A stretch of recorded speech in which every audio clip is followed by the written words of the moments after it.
And 16th of April, great to have you with us. 1879 is the number of the day. And if you're wondering why it sounds familiar, Francis Hood, because we take you back in history, don't we? We take you back to the Battle of 1879.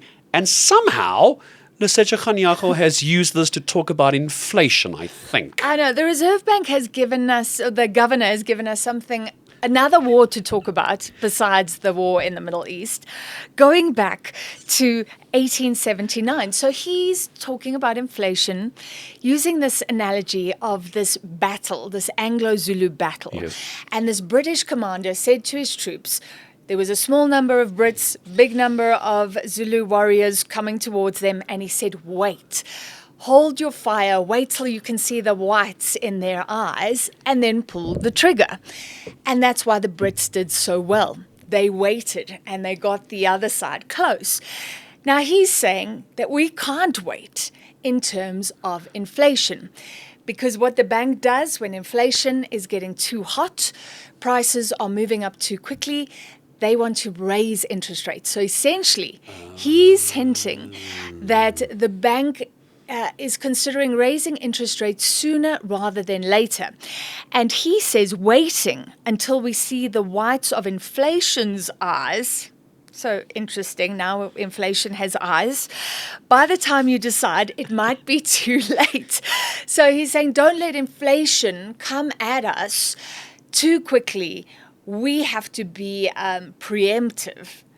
Suggesting now, this is adding to the suggestions that South Africa is facing interest rate hikes. Could this be, and tell me if I'm wrong, could this be the most convoluted, awkward way of Lesetja Kganyago saying, guys, everything's going to go up, including inflation? I mean, there was 1,000 ways this could have been done, and we've gone straight to the annals of history. But that's what he's saying. It's poetic. But I can actually hear him saying it. Yeah. But and maybe you don't just want to say rates are going to go up or down.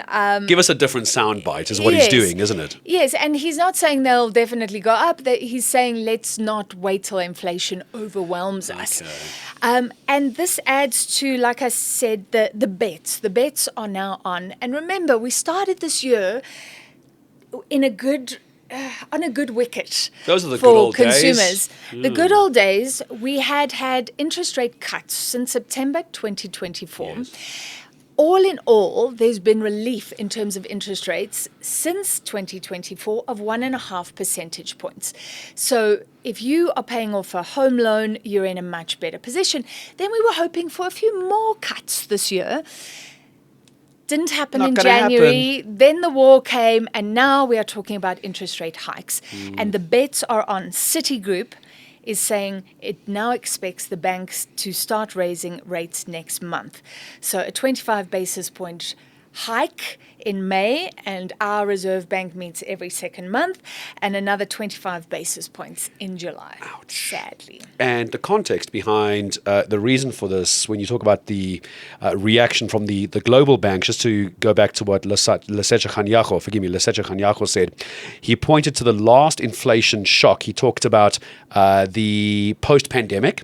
He talked about the Russia invasion of Ukraine, and I quote here, that central banks that responded late ended up having to respond more aggressively. Now, as we bring this home, the more aggressively is where consumers have to get very, very concerned, because that hits us very hard. Yes, so what he's saying is inflation, interest rates have an effect down the line.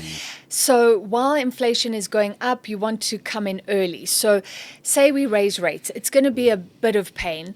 Yes, whoever is paying off cars and homes will pay a bit more, but rather do it incrementally and deal with inflation, because if you wait, it could overwhelm us. And then we could see interest rate hikes of 1% rather than 25 basis points. So that is where we are. Not talking about the war in the Middle East today, but an Anglo-Zulu War mentioned by the Reserve Bank Governor, suggesting that those soldiers waited and they won the war. But in terms of inflation, we shouldn't wait too long.